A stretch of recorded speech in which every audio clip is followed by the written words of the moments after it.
Everyone, welcome back. Today we're exploring the five love languages. We are going to describe ways that people receive and experience love, knowing your partner's love language and letting them know his a way how to make a person feel loved, appreciated. And we're going to start with self-affirmation and give off or received a compliment from anybody. And if you have ever received a compliment, how did that make you feel? And for me, when I always hear someone says, I love you, I support your hobbies, and you're doing great. I always feel so good. My heart flutters when I hear that. When my partner tells me that, I just feel like, yeah, I'm loved. Words of affirmation is about expressing your love through spoken words or appreciation. When this is someone's primarily love language, they enjoy kind words, uplifting words, pure love messages, for example. For us, we like to use this. It's not just we be like, oh, let's use this love language. It just comes out automatically. But since we know each other's love language, then we can know where the love language he has used or I've used where it falls. And before when I wrote him or a letter, then I sent it to him. Yes, he felt so nice. He couldn't believe it because it was handwritten. I didn't want to write it via email or just use a letter writing app because it would not feel like here it was really written by me. So just wrote it with a pen. Then after I took a pic of him to see it, then he read it and understood whatever I wrote, and that made him feel special. Yes, and whenever we do send each other kind or cute love messages to each other, it feels like we're really still in the honeymoon phase. Sometimes it feels like we're in that phase, but when it's not, but it's now part of us. It's not like, yeah, we are particularly in that phase. We do not experience any other stuff or we don't go through other stuff. But here, when he compliments what I do, if I do a video, then I upload it. And when I've edited well, I'll be like, oh, okay, nice. I'm proud of you. You did a great job. And that makes me proud that, yeah, I made a right decision. So it makes my day.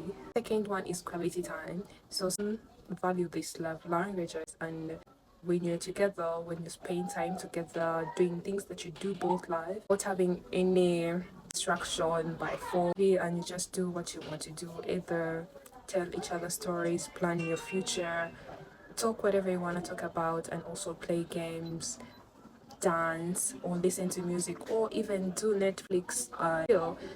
When you show your partner undivided attention, or you give them undivided time, it shows them or it makes them feel loved, because nobody will do that, because the way you spend time with your loved one shows how much they mean to you. Because yeah, that's why sometimes I wonder when somebody says, oh, I'm busy, I can't be able to talk to you, or I don't have time, I'm so busy with work. Oh, really?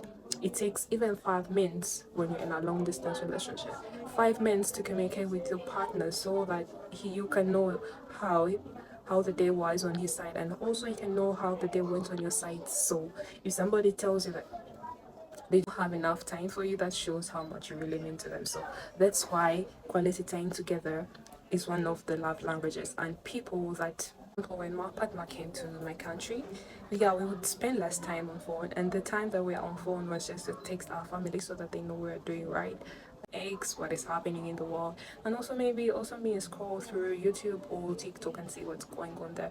Yes, but not like the whole day. And we do that in our personal time. When third love language is physical touch, and a person with this love language, they feel loved through physical touch or physical affection from their partner. Aside from sex, people feel loved when their partner hold their hands.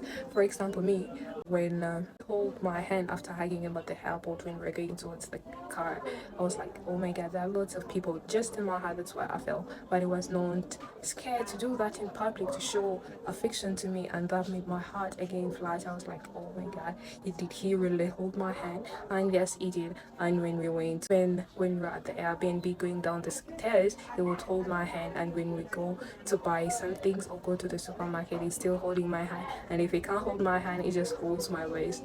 And wherever we would go to the mall, he still did that, even though people were staring at us, but it didn't stop us to hold each other's hands. And also when we went out to the market to buy some barbecue chicken for him to try, he still held my hand, and I still also held his hand, and that made me feel loved, seriously. And I also like the fact that he likes to do it, because yeah, I think he knows that yeah, it's my love language, that's why he likes to do it. But yeah, it's not a duty that he has to hold my hand. It's just the way he expresses what he feels for me. Get back to the point where I was trying to mention you. So if a person's kind of date or ideal date is just cuddling on the couch while watching a movie together, then just know the person's love language is physical touch. He feels secure, he feels loved, he feels special. Most feel loved when physically interacting with their partners. So if you feel that your love language is physical touch, or the fourth love language is acts of service, and acts of service are the things that you do that make your partner feel loved and affection from you. Helping with dishes, vacuum cleaning, cooking, putting gas in a car, and running errands for him or her. They make them feel loved because you go to such length to do that.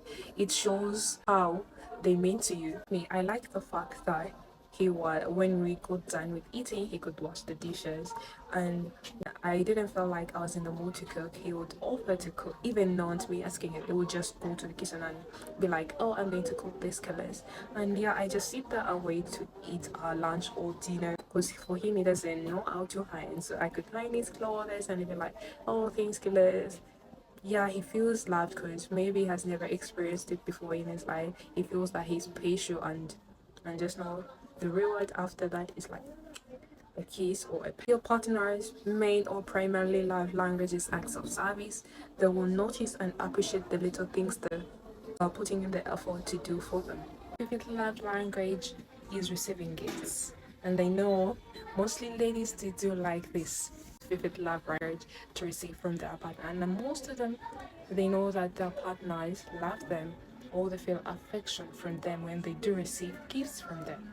And as you know, if someone gives you something, it doesn't have to be how much he bought that gift that he has given you. It doesn't have to be expensive, but the effort that is put in to get that gift for your partner is what matters. And it's what your partner feels and feel like, oh, I'm loved by my partner.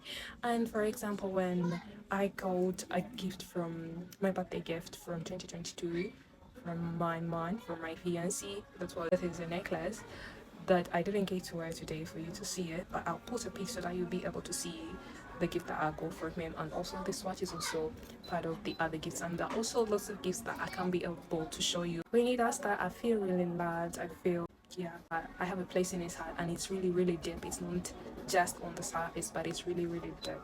And yeah, I feel joyful, and of course the ladies mostly, they feel really really do that. And even though your mind also tells you that he doesn't want to receive a gift from it, but just do one thing, just surprise him with something, then you know that yes, he'll feel really really loved and special when you do. Just surprise him, he'll like it, and it will be blushing all over. So yes, also do that for the men, not just the ladies be able to just expect gifts from their men. Also, yes, who doesn't like gifts? Oh my god, I really do. Yes, nobody's that when he doesn't like gifts. If I say I don't like gifts, then just know I'm just lying, because really deep down I do like gifts. When I just receive it in my hand, then I'll just go dancing all over. I'll just be all over the place, and you'll notice that yes, I'm really cheerful. With this kind of love language, they'll never forget all the gifts that they received from their partner, because the gifts that they received there, they are like a souvenir. They can't be forgotten. So the time that your partner needs to pick a gift for you makes even the gift more fundamental or more vital. So you're there when you don't know your love language, and you've been in a relationship and you just don't know totally language, what love language that makes your partner feel loved or cared for. Then you're going to ask yourself these questions. How do you feel when your partner tells you, I love you, you mean a lot to me? And also when he surprises you with a gift, how do you feel? Plans a trip for you, how do you feel? And when he runs the errands and also does laundry for you, how do you feel? Ask yourselves those questions. And for whatever the answer that you do feel, then just know those are the love language you feel loved and cared. Also, when he holds your hand in the public while walking, how do you feel? and comment what's your love language, what's your partner's love language, and how were you able to know your love language. Love language doesn't have to be the same with your partner's love language. Since this is the end of our video, don't forget to like, comment, subscribe, and share. Love you. Ciao ciao.